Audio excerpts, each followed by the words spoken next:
What up, Cavs Nation? I'm your host, Ethan Sands, and I'm back with another episode of the Wine and Gold Talk podcast. And it's another solo dolo episode of the pod, and it's gonna be a little bit weird. This is a rendition of Hey Chris, but there's no Chris here. So it's just me holding down the fort today, and it's about to be 4th of July. So I want to start this off and start your 4th of July weekend off with a bang. So we're going to get into it and have a little bit of fun, right?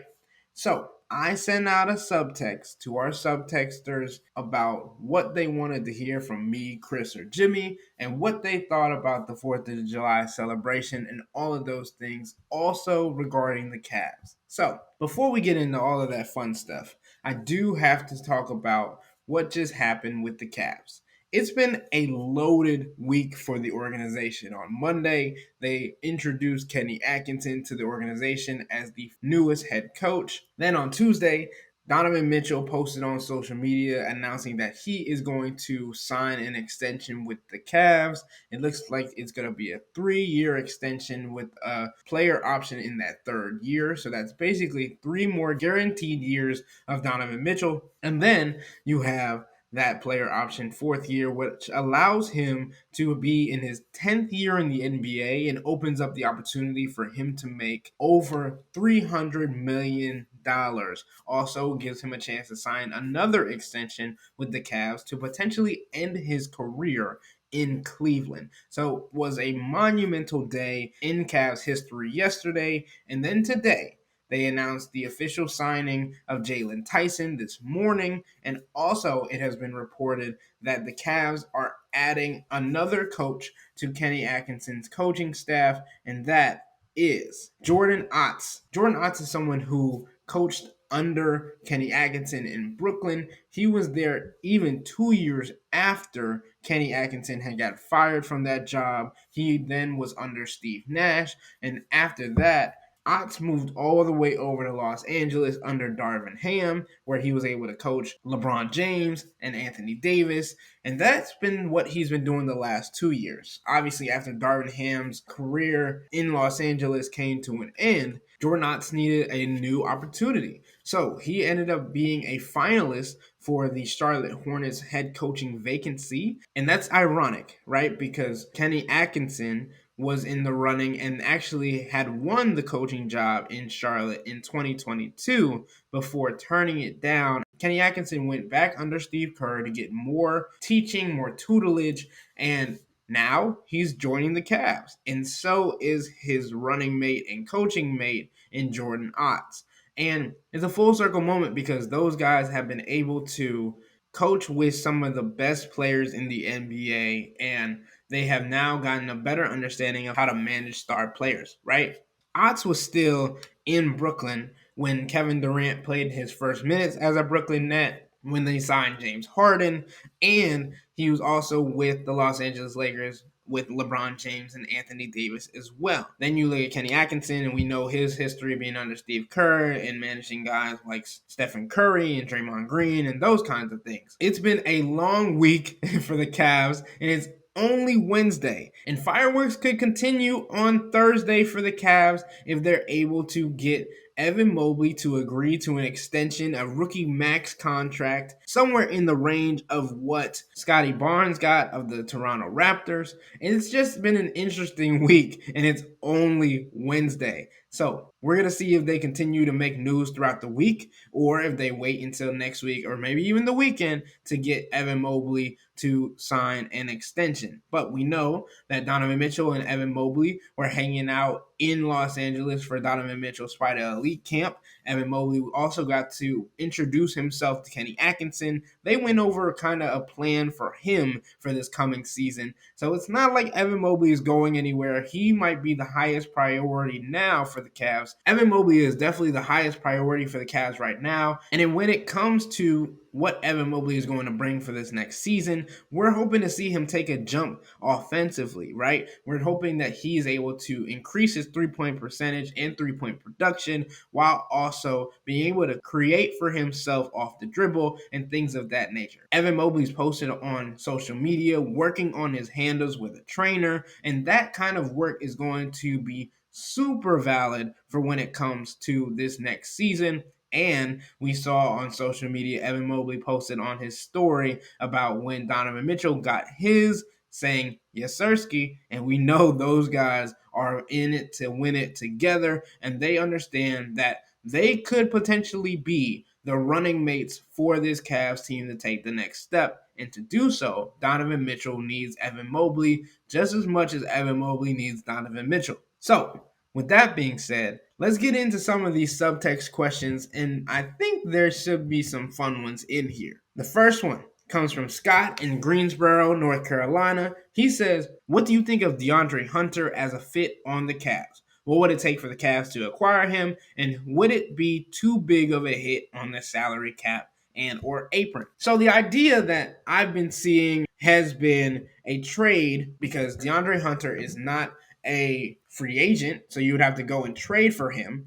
So the option that I've seen that has made the most sense has been the Cavs received DeAndre Hunter and a 2025 second round pick, which would be helpful for them, and they would give up Karis LeVert and George Niang. The reason I'm saying that Karis LeVert is a potential trade piece, even though Kenny Atkinson coached him in Brooklyn, which I think is a reason to keep him and to help him continue to grow under Atkinson, is the Cavs are looking to grow around the margins. They're not trying to get rid of any of the core four members. They believe that they can win with those guys. But it feels like Jalen Tyson, even though he's a rookie, even though he hasn't played any minutes in the NBA yet, has a similar style, a similar skill set, a similar size to Karis LeVert, and would be able to partially contribute what he did in a play style, maybe not to the NBA level straight out the gate, but he would be able to continue to grow in that aspect.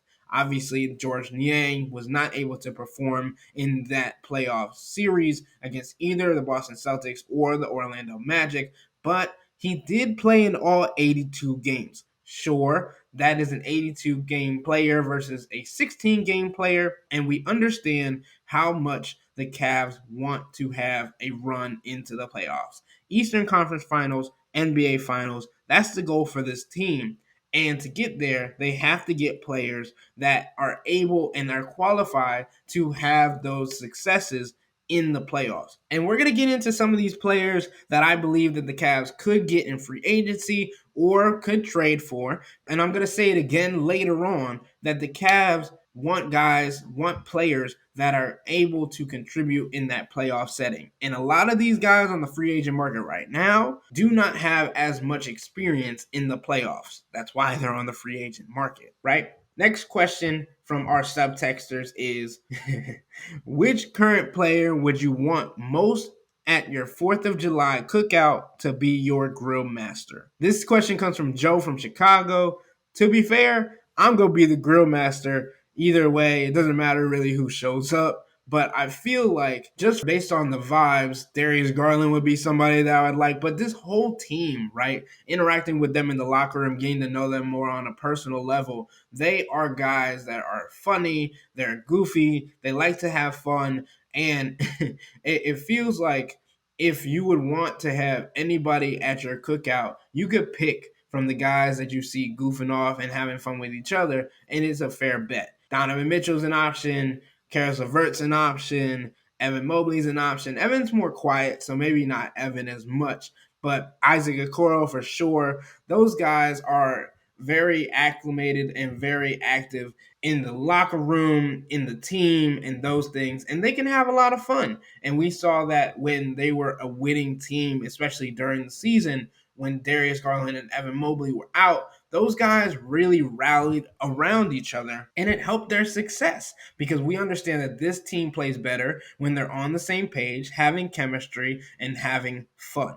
And I don't think that's something that they look to stray away from this coming season either, if I can make that point. The next question from our sub-texters comes from an Howard in Lyndhurst. He says, what's the latest on assistant coaches? Well, Howard, we just talked about Jordan Otts joining the Cavs assistant coaching search. And I wrote an article about it for cleveland.com about Jordan joining the organization, but also the fact that Kenny Atkinson and Kobe Altman spoke in Kenny Atkinson's introductory press conference that they're excited about this coaching staff that they're trying to put together and how much they are putting effort-wise into getting the best fits, not only for the guys, but also for the organization.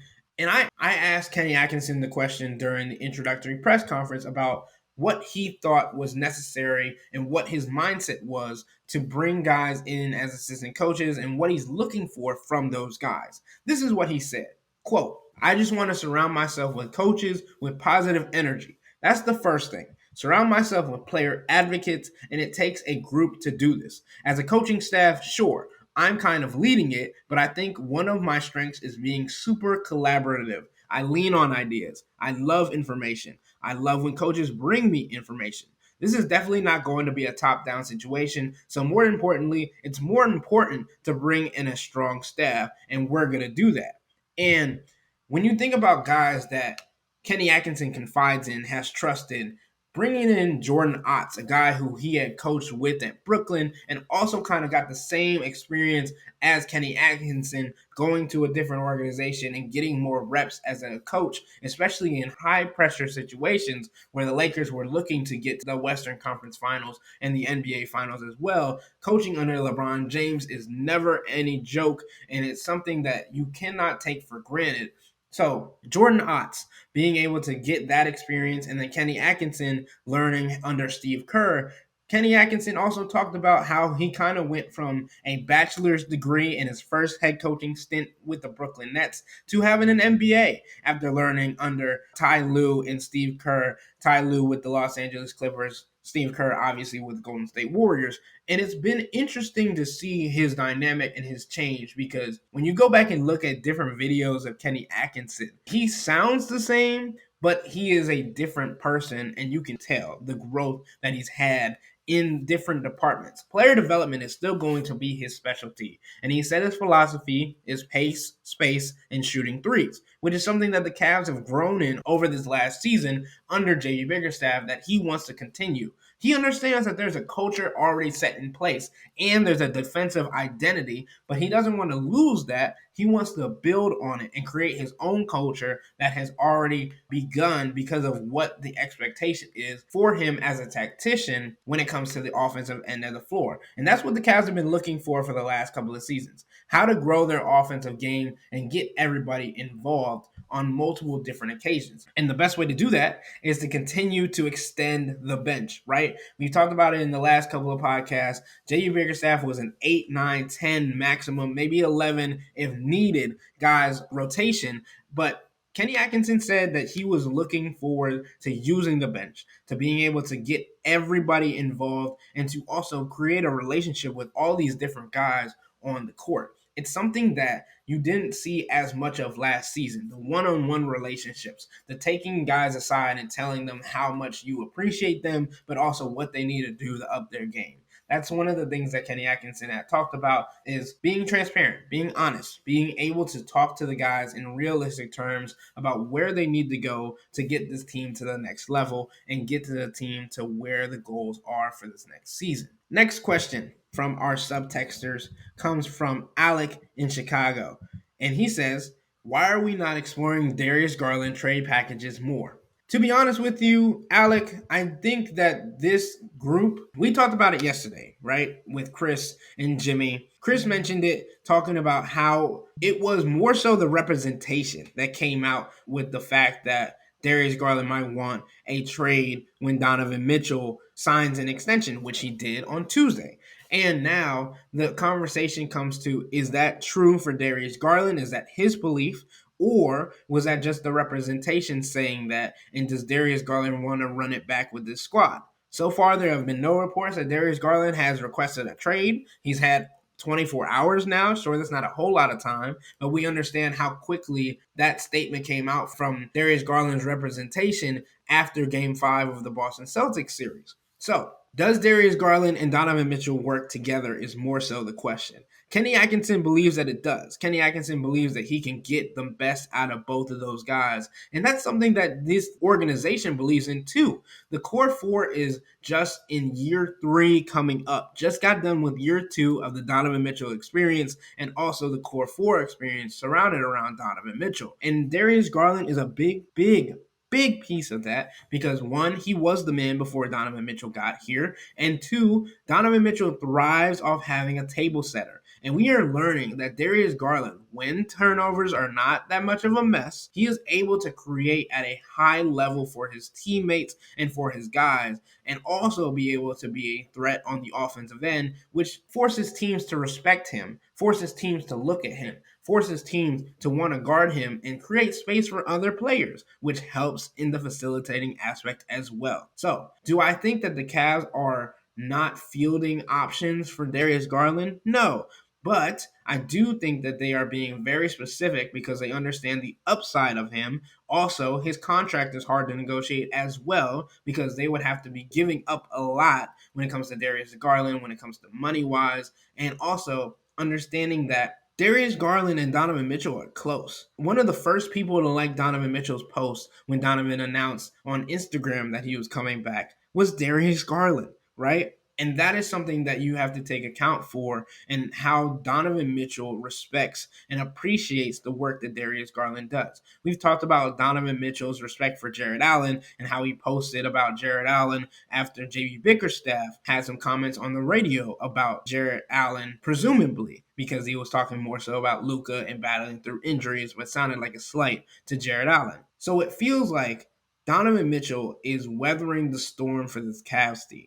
He came out and said he's been saying how much he's enjoyed it here, how much he's enjoyed playing with the guys that he has. So it feels like he wants to run it back with the guys that they have while getting better around the margins, adding free agents that might build this team a little bit, but also considering trades on the smaller players that they have on the bench to continue to grow the depth of this team. The next question coming from our subtexters is from Matt in Los Angeles.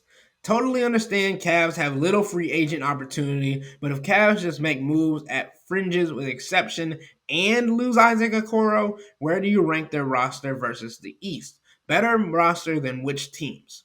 Okay, I think this is an interesting question because I get to go through the entire Eastern Conference, right? So let's talk about it. First and foremost, the trade market has been even more difficult because there are teams that are wanting to hold on to those key pieces that they believe that they have to take their team to the next level and wanting to build around a core, just like the Cavs, right?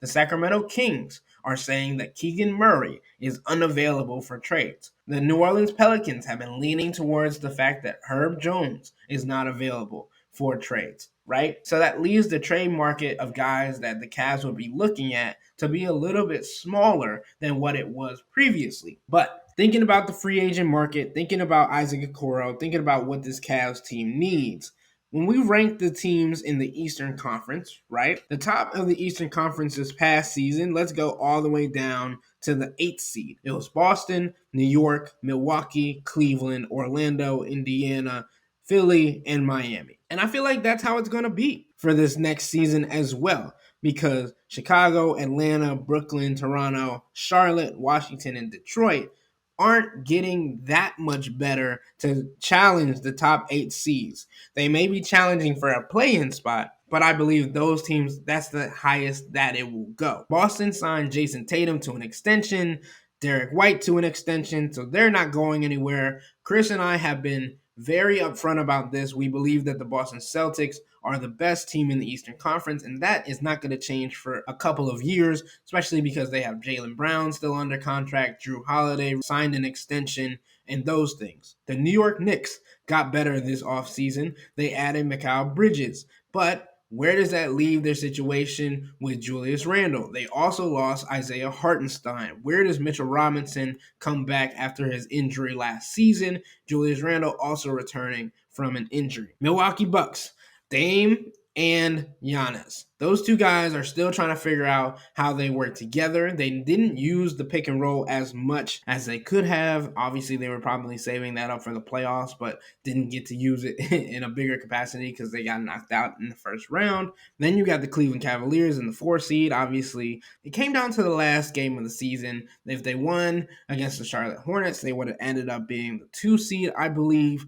And instead, they lost and ended up being the 4 seed. The 5th seed was the Orlando Magic. That's a team that got better this offseason as well, getting Kentavious Caldwell-Pope, which only makes that backcourt, especially on defense, even more scary to go up against, especially if the Cavs decide to keep the core 4 intact with their small backcourt of Darius Garland and Donovan Mitchell. The Indiana Pacers got a little bit better as well. They signed James Wiseman to a 2-year contract. He's a guy that can add length at the center position, especially with a team that leaned heavily on Miles Turner and Pascal Siakam. And they also signed Obi Toppin to a 4-year, $60 million contract to stay with the Pacers. That's also a big sign because of how he was able to play in the playoffs. And that's what we've been talking about, showing up when the team needs it the most, showing up in the playoff scenarios where it's difficult for guys to be able to play at that level on that stage. And the Indiana Pacers, although they got swept,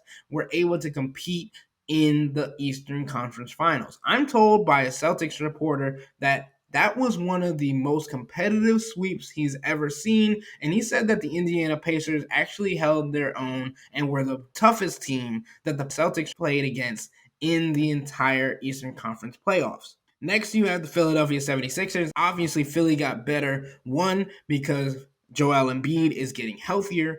2, because they added Paul George. And now they have created a big 3, probably one of the most hyped up big 3s we've seen in a minute, with Joel Embiid, Tyrese Maxey, and Paul George. Those guys are going to be a problem, especially because Paul George seems like he's going to be coming this next season with a little bit of a vendetta because he's heard all the rumors of him being washed up, him being too old, and those kinds of things. And then you got the Miami Heat, who always seem to find their way into the playoffs and competing for a spot in the Eastern Conference. And it feels like that team is a little bit messier than it should be, depending on what Jimmy Butler does this offseason. And it seems like that is a different aspect to look at later into the offseason, because we understand that the Miami Heat might try and make bigger moves during the offseason to counter some of the other moves that the teams have made in the Eastern Conference.